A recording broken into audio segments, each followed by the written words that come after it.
So magandang umaga po sa ating lahat. Tingnan mo yung katabi mo. Tingnan mo yung katabi mo kung mukhang matapang. Kung habang matapang yung katabi mo. Sabi niya po 2025. So kung ang Lord ay tumilos at gumawa sa bawat buhay natin ng 2024, mas lalong kikilos at yaya ng Lord. Amen. Amen po ba? So ang title po natin ngayong umagang ito ay Matinding Laban para lamang yan sa matatag. Amen. So lahat na magpapakasabi ng amen. Makukukunti. Dapat pagka ilinay mo na anak-anak mo, dapat matapang ka. Hindi yung matapang na doon ka lang sa labas, matapang ka lang sa panungkulpan o sa sigawan.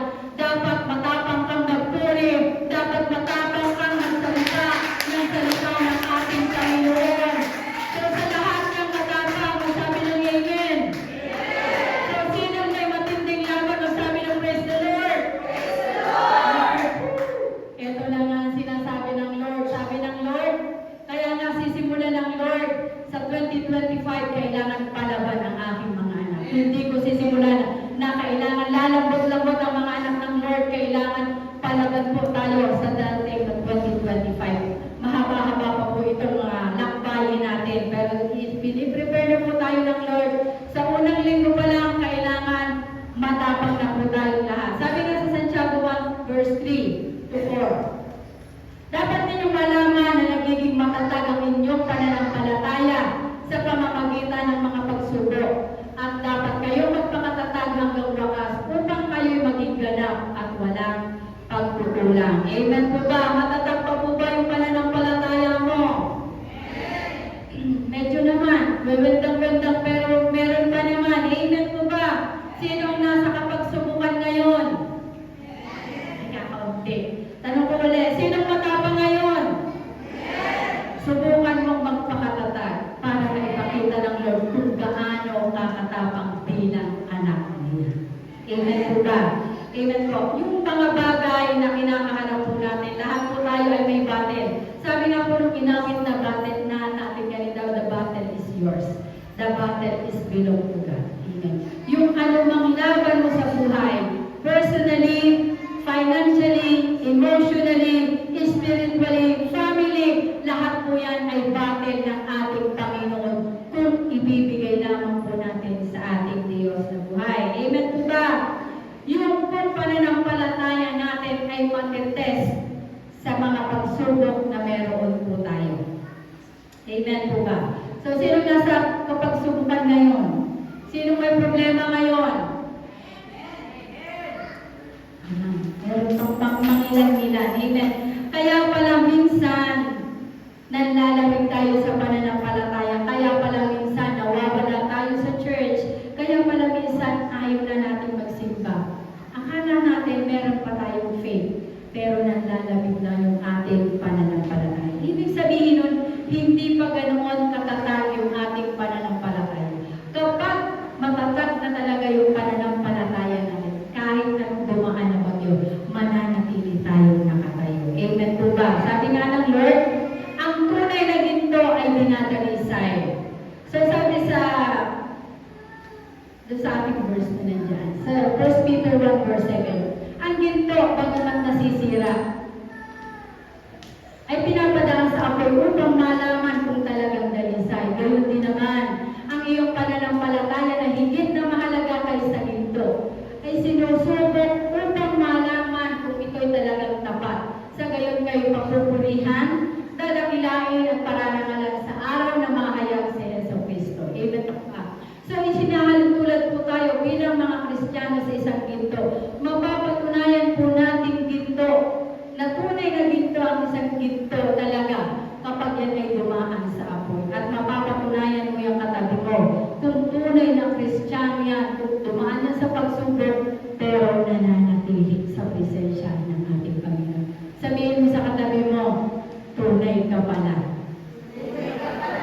Hindi ka pala 295. Hindi pala tayo yung plated lamang. Ibig sabihin tayo po ay tunay na mga Kristiyano na sinasabi ng ating Panginoon. Amen po.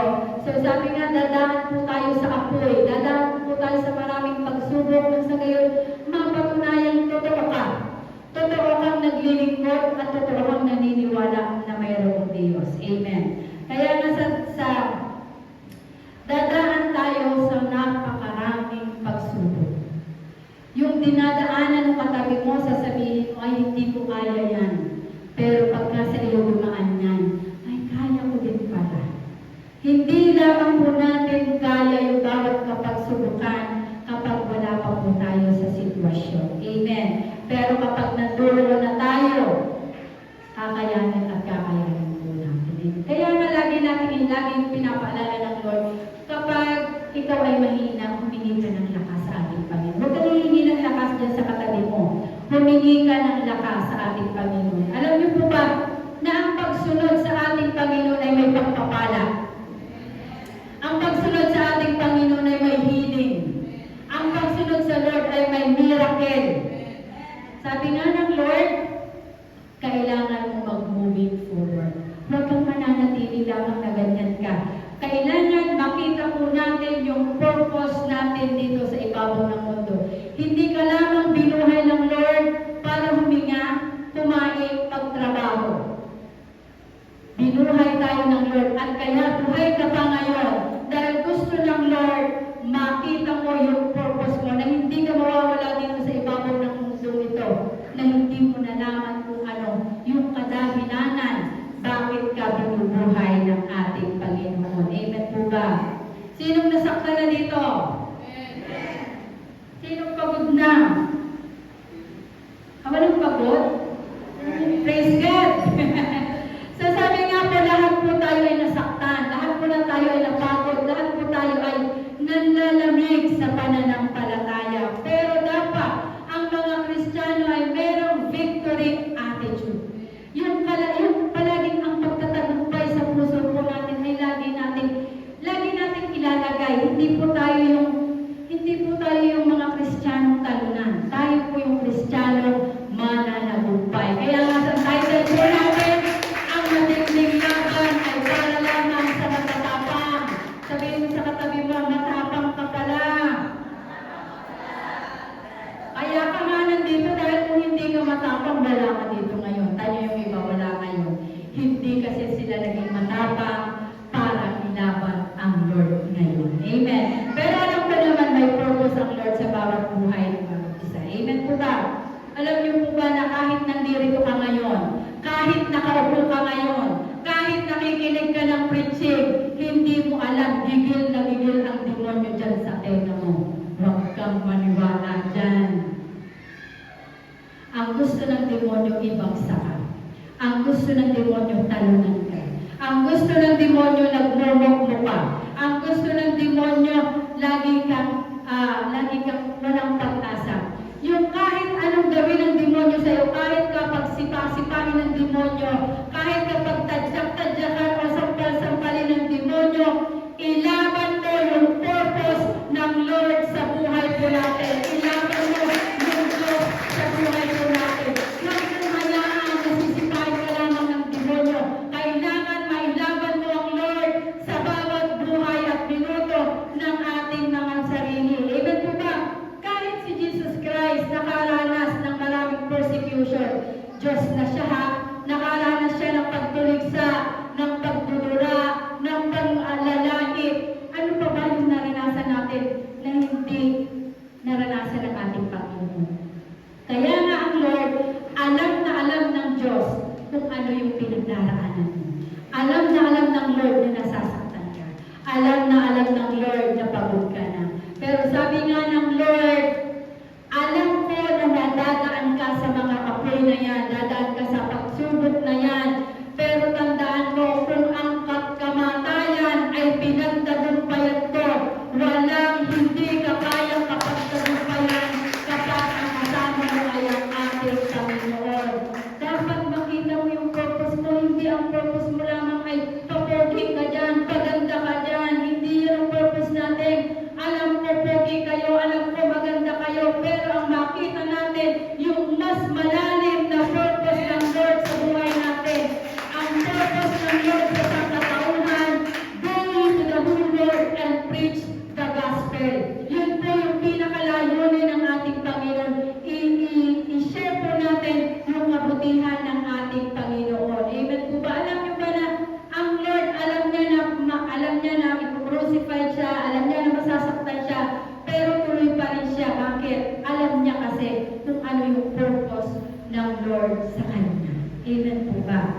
Amen. Kapag matindi yung laban mo, ibig sabihin, matindi ang purpose ng Lord sa iyo. Kapag matindi yung kinakaharap mo, matindi ang calling ng Lord sa iyo. Baka tinatakbuhan mo lang.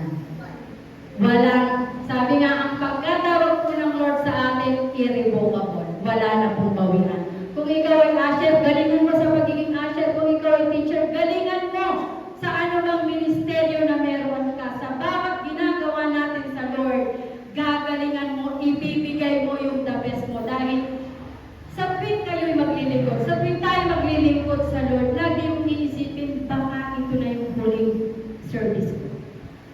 Baka ito na yung huling palakpak ko sa Lord.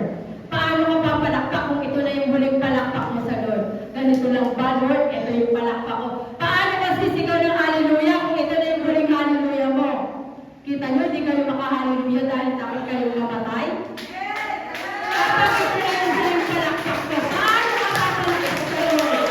Kapag ito na yung huling hallelujah mo, paano ka magsasabi ng pagpunin sa ating Panginoon?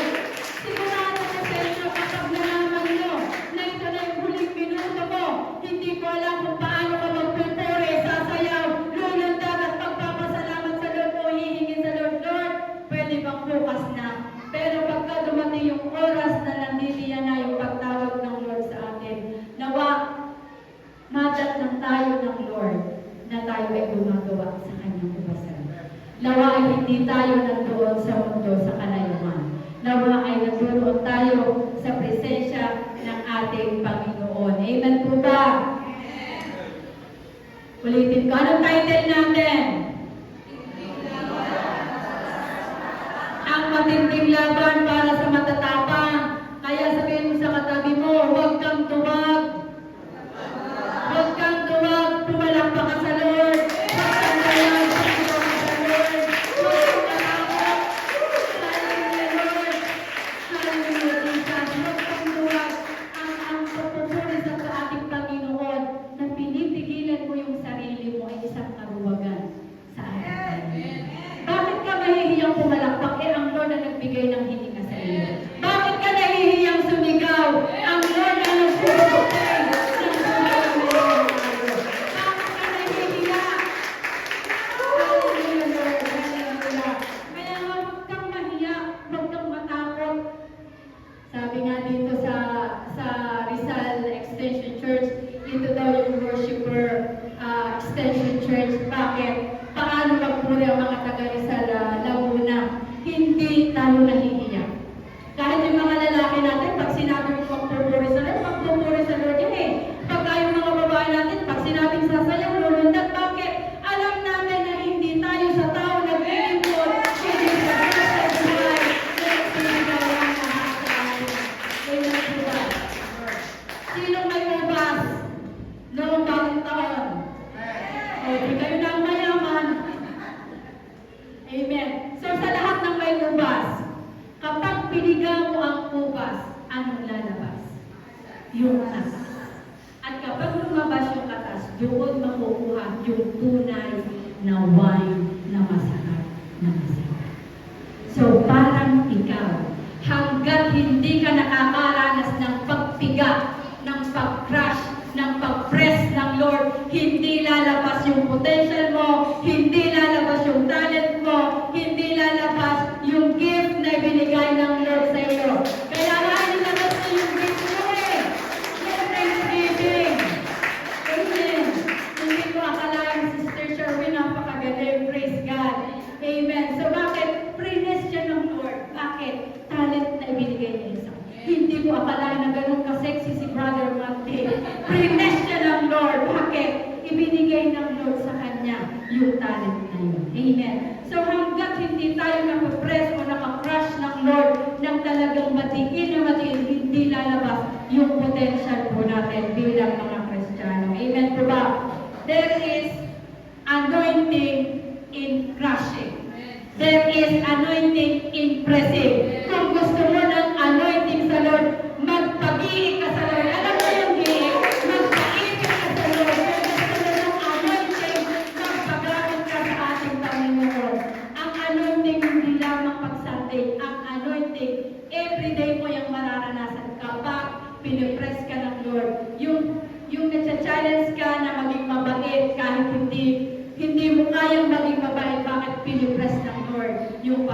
po natin. Amen po ba? Sabi nga dito, you never know how strong you are until being strong is your only choice.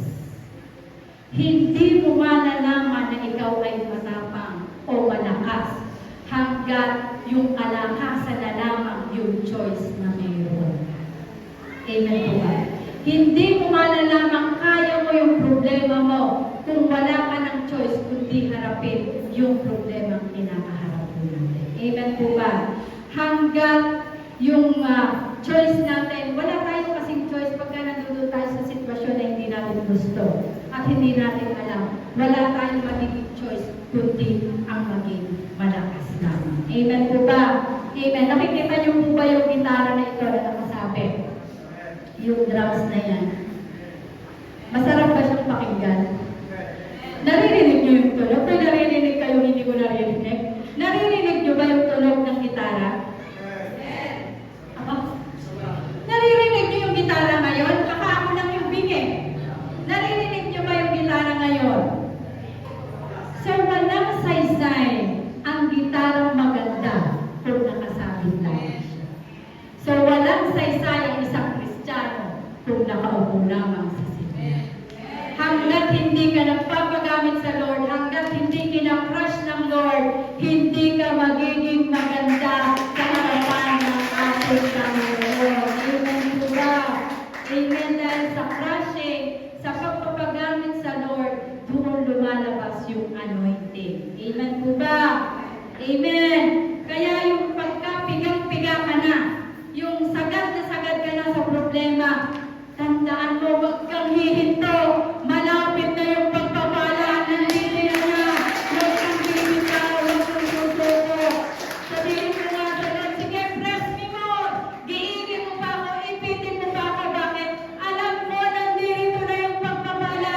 There is blessing in pressing or in crushing. So, sabi nga ng Lord, kapag ka gusto mo na ng pagpapala at hindi mo na kaya sa tindi ng problema, huwag kang bibitaw. Lalo kang lumapit, lalo kang magpuri, lalo kang sumimpa, lalo mong purihin ang ating Panginoon dahil nandito ka na sa iyo ang pagpapala ng ating Panginoon. Amen po ba? Kaya kung meron kang problema, kung meron kang pagsubok, huwag mong iwasan. Huwag mong takbuhan. Dahil ang problemang tinatakbuhan mo iniiwasan, paulit-ulit lang. So ang problema dapat kinakaharap. Kapag problema, may solusyon. Kapag wala na yung solusyon, reality na dapat mong tanggapin. At ang Lord lamang ang makakapag-ayos ng lahat. Amen po ba? Amen po ba? Lahat ng sitwasyon natin ay kayang-kayang ayusin ng Lord.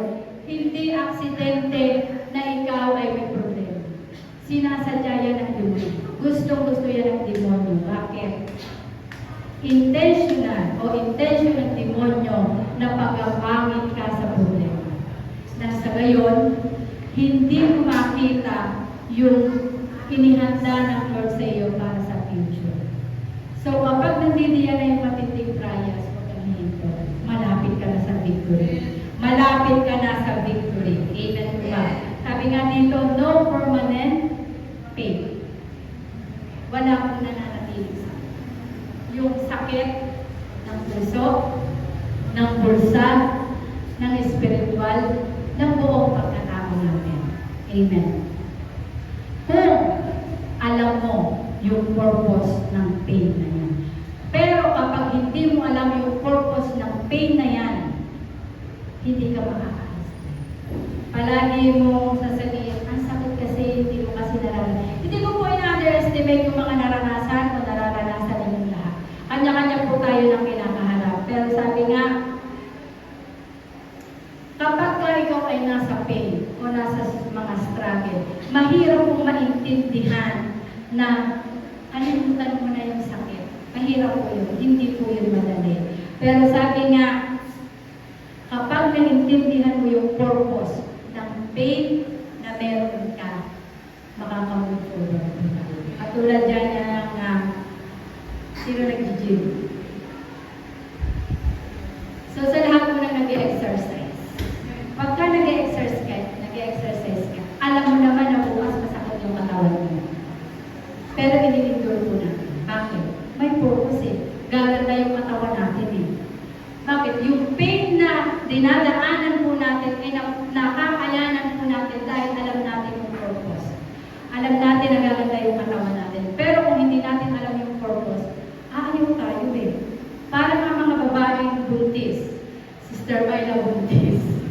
Amen.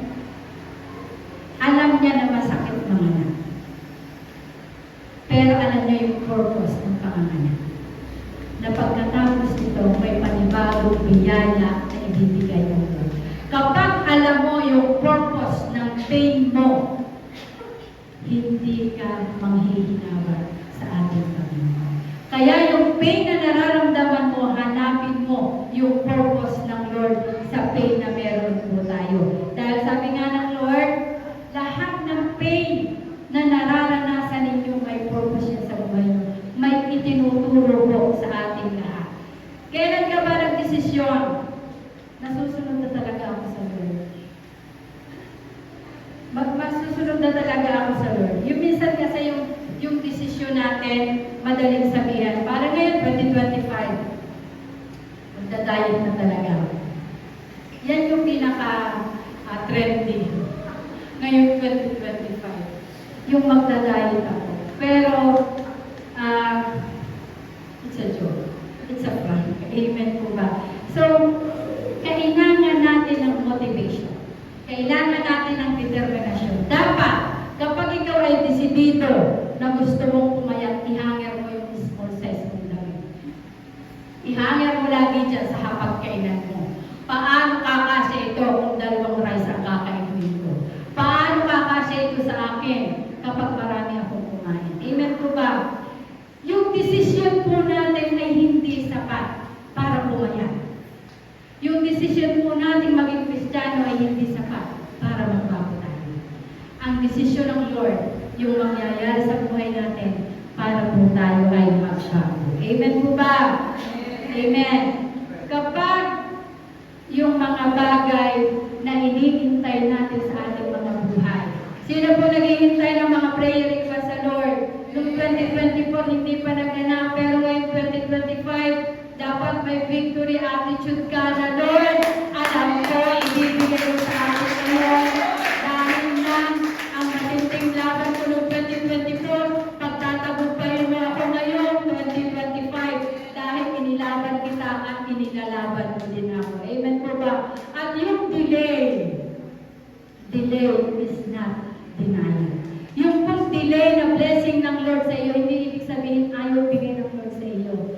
May hinihintay lang ang Lord sa bawat isa sa atin. Baka hindi mo pa nakikita yung purpose ng Lord. Bakit hindi binibigay ng Lord sa iyo yung trabaho?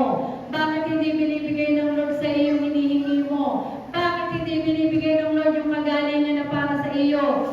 Baka kasi kapag naibigay na sa iyo, makalimutan mo ang Lord na siya yung nagbigay ng lahat ng pagpapala. Kaya dinidelay ng Lord, tingnan ko muna kung ayos na yung puso mo. Kapag ba ibinigay ko sa iyo ito, hindi mo ba ako makakalimutan?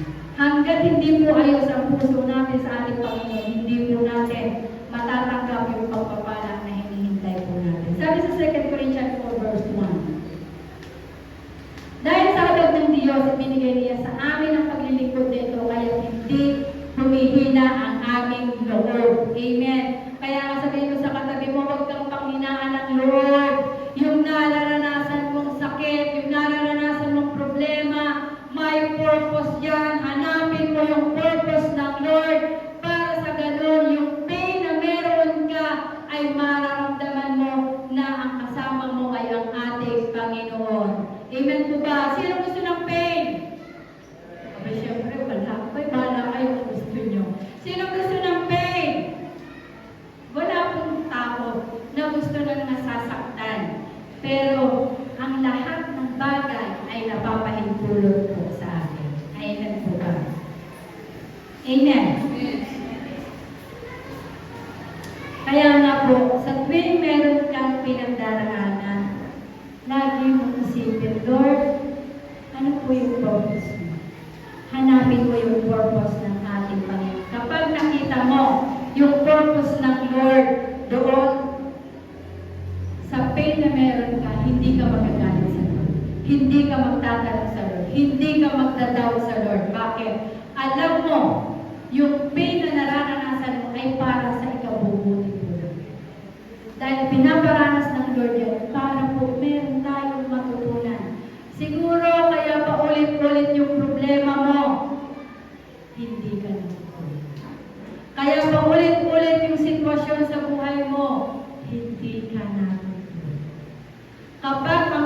problema ay paulit-ulit.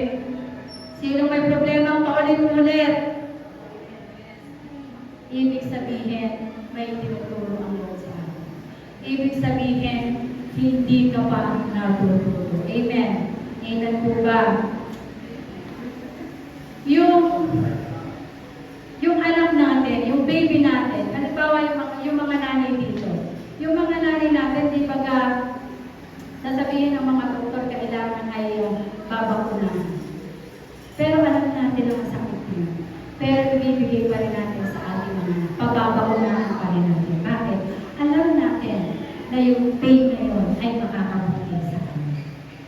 Gaya ng Lord, yung pain na nararanasan mo ay makakabuti para sa iyo, para ka maputo. Amen po ba? Amen! Tanggap mo ba yung pain na meron? Sino may pain dito? Sino meron kinakaharap na problema? Tanggap mo ba yung problema na meron ka ngayon? Ayaw ko nga kailangan tanggapin mo.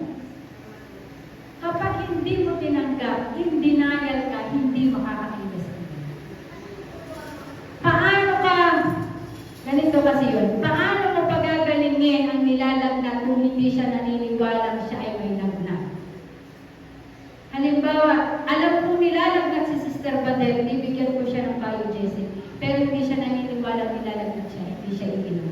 Sa palagay ko gagawin siya.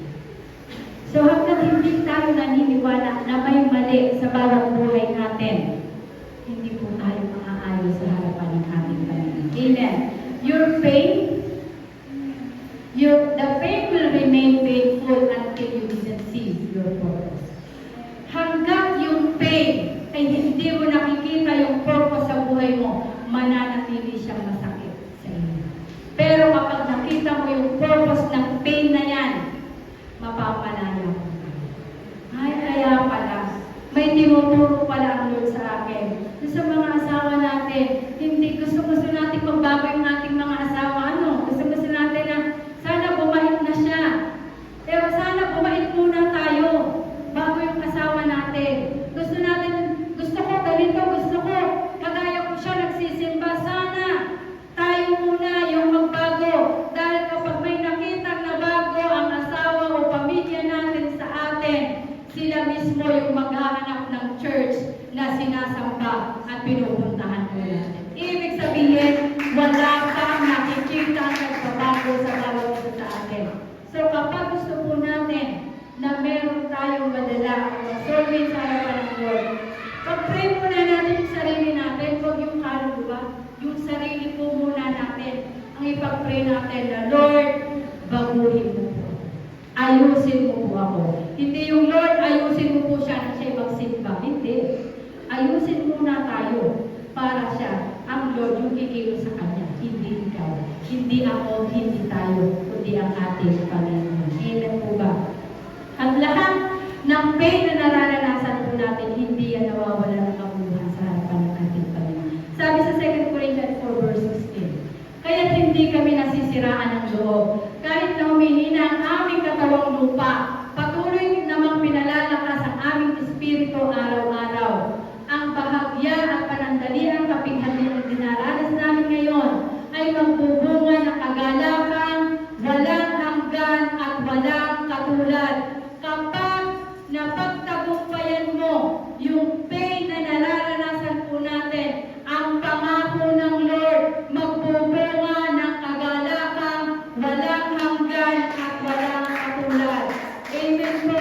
So sabi nga ng Lord, kapag napagtagumpayan po natin yung bawat suffering o circumstances natin, ang pangako ng Lord, yung kagalakan walang hanggan. Ang kagalakan po hindi mo kayang bilihin. Ang kagalakan hindi mo pwedeng hingin. Ang kagalakan, ang Lord lamang ang naglalagay sa puso niya. Amen. At ang kagalakan ay hindi depende sa sitwasyon. Kapag meron kang bonus, masaya ang puso. Iba po ang masaya kaysa nagagalak. Ang masaya depende sa sitwasyon, pero ang galak depende sa pag-response po natin sa ating Panginoon. Amen po ba? Lahat dadaan tayo sa pain. Lahat po tayo dadaan sa mga suffering. Pero sabi nga ng Lord, Hindi, kapag hindi mo nakita yung layunin ng Lord sa atin, mahihirapan po tayo. Paulit-ulit lamang po yung problema po natin. Amen po ba? Nararanasan po ba natin? Gusto niyo po bang mag-level up yung ating buhay ngayong 2025? Yung dinaranas ng katabi mo, hindi mo dinadanas. So maaaring sabihin mo, ano ba yan? Para yung lang yung problema niya, hindi pa niya mapagtagumpayan. Yung endurance niya o yung kakayahan niya bilang tao doon sa problema niya ay sapat lamang doon sa kanyang kinakaharap. Amen. Sabi sa Santiago 1 verse 12, pinagpala ang taong nananatiling tapat sa kabila ng mga pagsubok. Pinagpala ang taong nananatiling tapat sa kabila ng mga pagsubok. Sapagkat matapos niyang malampasan ang pagsubok, tatanggap siya ng gantimpala ng buhay na ipinangako ng Panginoon sa mga umiibig sa Kanya. Amen po. Sabi nga ng ating Panginoon, kung ikaw ay mananatili at mapapagtagumpayan po natin yung ating mga kinakaharap sa buhay, meron pong reward sa bawat mga anak niya. Kapag nalampasan po natin yung problema, ang problema po laging nagdidiyan lang. Kailangan mag-overtake tayo sa problema. Huwag natin tambayan, lagi natin itong naririnig. Huwag natin tambayan yung problema, pero tambay na tambay tayo. Jamming pa nga kayo eh. No? Sabi, huwag mo tambayan yung problema. Pero jamming kayo lagi. Gabi jamming tayo. Kailangan natin to. Bakit? Hindi mo natin nakukuha yung purpose ng Lord sa bawat isa. Kailangan mag-overtake ka doon sa circumstances na kinakaharap natin. Dahil pag nag-overtake ka, dala-dala, bitbit mo yung victory na nagbumula sa ating Panginoon. Amen. So lahat po tayo ay bida. Bida ng ating mga sarili. Gaya po nila Lito Lapido, napakaluma, no? Sino ba? Hindi na kasi ako nakakapanood ng masyadong movie. Kasi FPJ para pangkalahatan.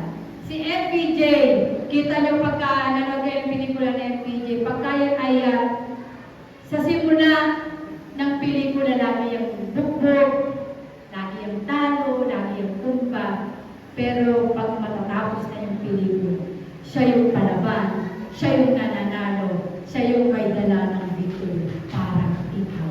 Ngayon, bukbok sarado ka, pero sabi nga ng Lord, hindi papayag ang Lord na hindi mo bitbit yung victory na nagmumula sa iyo. Kapag na-overtaken mo yung problema, bitbit mo yung victory at sasabihin mo, yay! Lord, dala ko na po yung victory dahil sa grace and mercy na ibinigay po ng ating Panginoon. Kung ang Lord, lagi niyo i-compare yung dinaanan ng Lord, wala pa sa dinaranas natin. Ang Lord din dumaan sa napakaraming pagsubok, maraming mga pag-alipusta.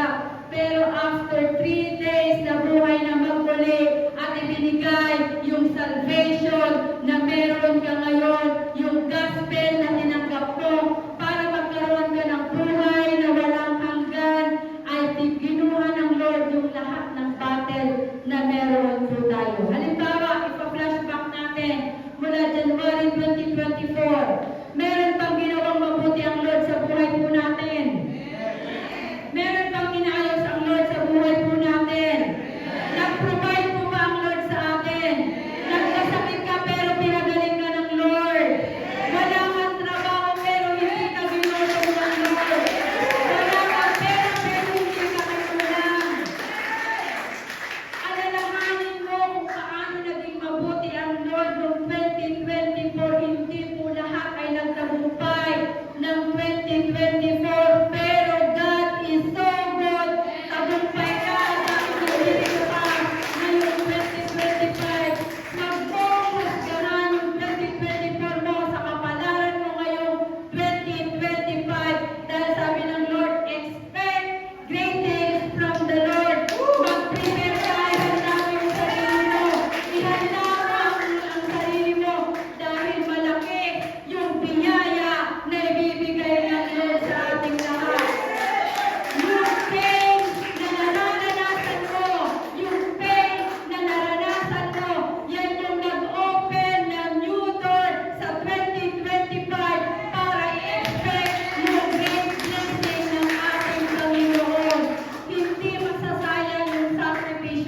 hindi masasayang yung paggagawa natin sa ating Panginoon dahil lahat ng ginagawa natin sa Lord ay mayroong kapalit na pagpapala sa ating Panginoon. Sabi nga ng Lord, huwag niyong iisipin na kapag kayo ay nagsimba, may utang ang Lord sa inyo. Dahil ang Lord, kahit hindi ka magsimba, mananatiling Diyos. Kahit hindi ka pumalakpak, mananatiling Diyos ang Diyos. Kahit hindi ka sumigaw, mananatiling Diyos ang Diyos na pinaglilingkuran ko, pinaglilingkuran nyo at pinaglilingkuran natin lahat. Kaya lahat ng matapang magsabi ng Amen.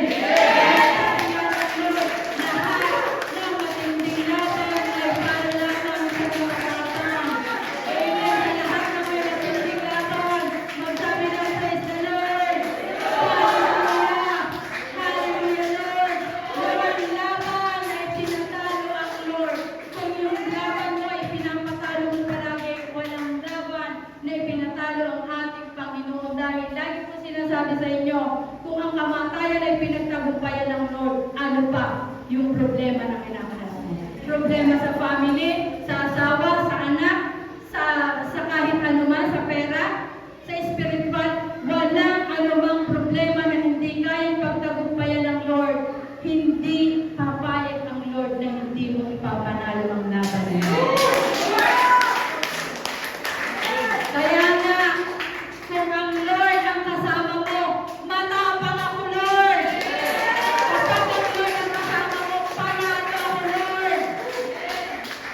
Lahat ng matapang umiiyak. Lahat ng matapang sumisigaw. Lahat ng matapang, hallelujah, Lord. Lahat ng matapang nagsusunod sa Lord.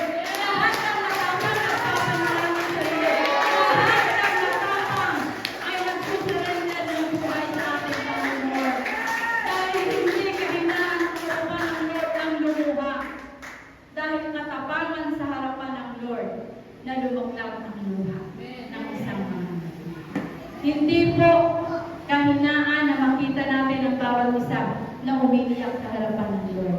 Dahil hindi po lahat ay nakakaramdam ng pagyakap, ng presensya at pag-ibig ng Lord. Kaya lamang pumapatak ang luha mo dahil nararamdaman mong may Diyos pala.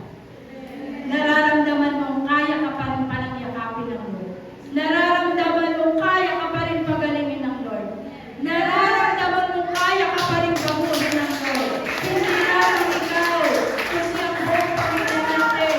Dahil sabi nga ng Lord, yung matinding laban mo, ilalaban kita. Hindi ako papayag na hindi mo ipapanalo yung laban na meron ka. Kaya nga sabi ng Lord, huwag kang bibitaw sa akin. Dahil kapag bumitaw ka sa Lord, walang sasama sa iyo. Kaya sumama ka sa Lord. Dahil ang Lord na sinasamahan mo, yung Diyos na mananamumpay. Yung Diyos na mapagpala. Yung Diyos na makapangyarihan sa lahat. Kaya sabi ng Lord, lahat ng matapang sumisigaw. Lahat ng matapang sumisigaw. Lahat ng matapang nagpupuri sa Lord. Lahat ng matapang tumatayo para sa Lord. Lahat ng matapang nagpupuri. Hallelujah! Hallelujah! Hindi kami matapang, Panginoon, pero Lord, ikaw ang nagbibigay ng tapang sa amin lahat, Lord. Hallelujah! Hallelujah, Lord! Hallelujah! Hallelujah! Praise your name! Lahat ng matapang, hallelujah, God, magpupuri kami, dadakilain ka, sasabayin ka, lalangin 2025 ay victory. The battle is belong to Lord Jesus Christ. Lahat ng battle namin, Panginoon, ay pinagtagumpayan mo na, Lord. Kaya, Lord, walang anumang laban sa buhay namin ang hindi namin kayang pagtagumpayan. Battle sa mga sarili namin, Lord, hindi po namin kaya. Pero, Lord, ilaban mo po kami. Battle namin sa problema sa family, hindi po namin kaya. Pero ilaban mo po kami, Panginoon. Battle namin tayo, Lord. Pero Lord, ilalaban mo pa rin kami. Battle namin sa spiritual, Lord, nanlalamig, nanghihina, may doubt, Panginoon, Lord, ilaban mo kami, Panginoon. Dahil, Lord, naniniwala kami, Lord, na kaming lahat na nandirito, pinili mong matatapang na mandirito dahil ang lahat ng matatapang ang binibigyan mo ng matutulong laban. Hallelujah, Lord. Lahat ng matapang, magsabi ng amen. Lahat ng matapang, magsabi ng praise the Lord. Praise the Lord. Hallelujah. Hallelujah, Lord. Sige po, tayo po ay makakayo. Yes, Lord. Yes, God. Hallelujah. Hallelujah, God. Hallelujah, Jesus. Praise your name, O God. Iyukong po natin yung ating mga ulo. Damahin mo yung pag-ibig ng Lord. Damahin mo yung presensya ng Lord.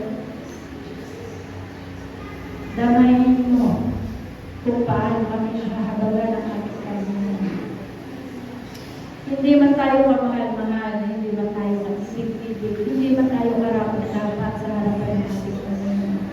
Pero sa oras nito, ginawa kong banal ng ating Panginoon.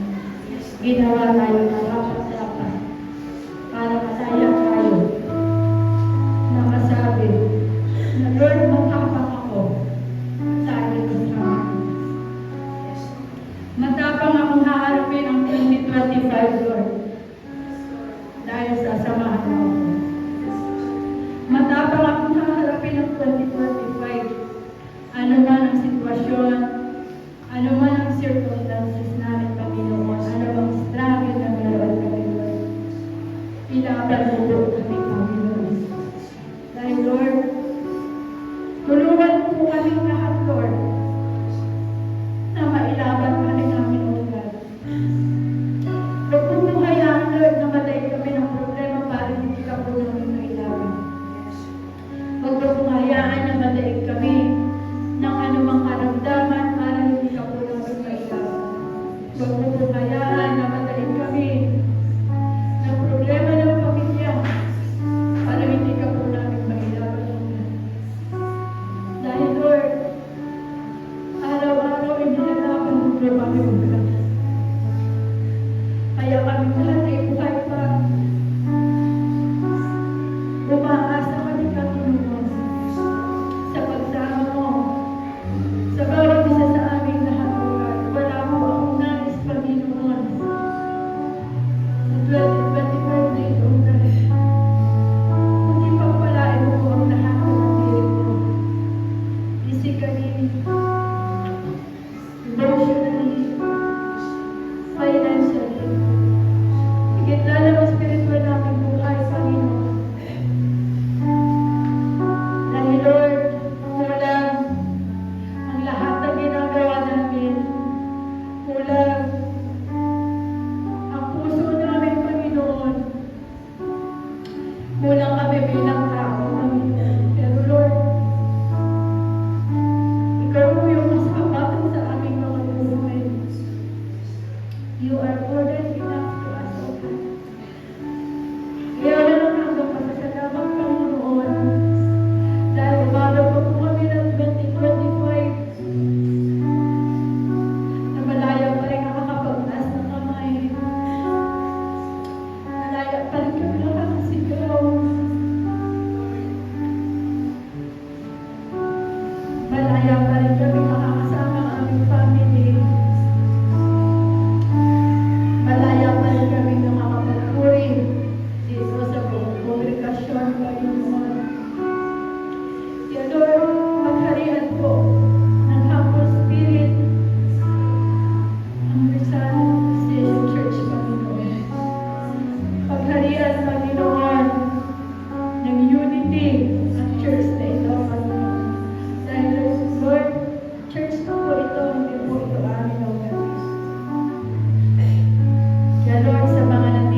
Dahil Lord, hindi po kami papayag.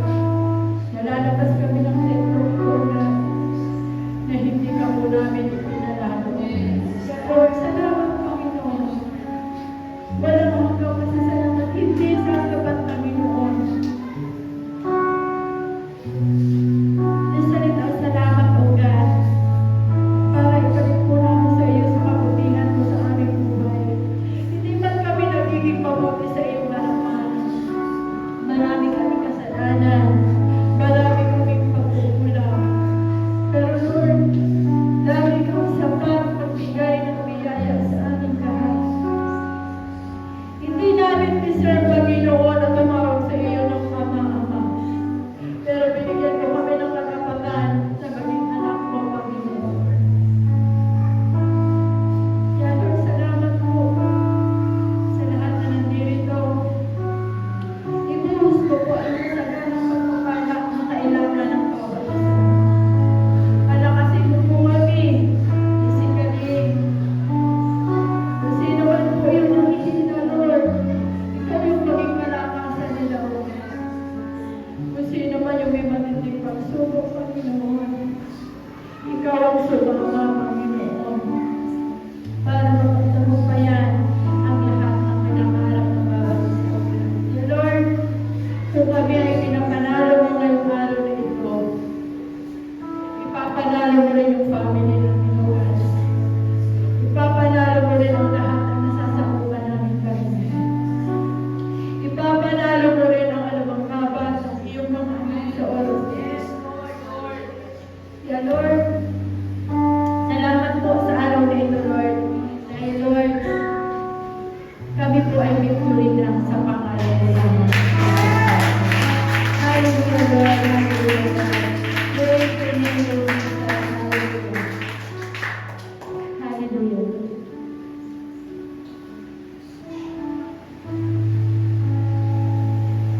Thank you, Lord. Napakasarap, Lord, sa presensya mo.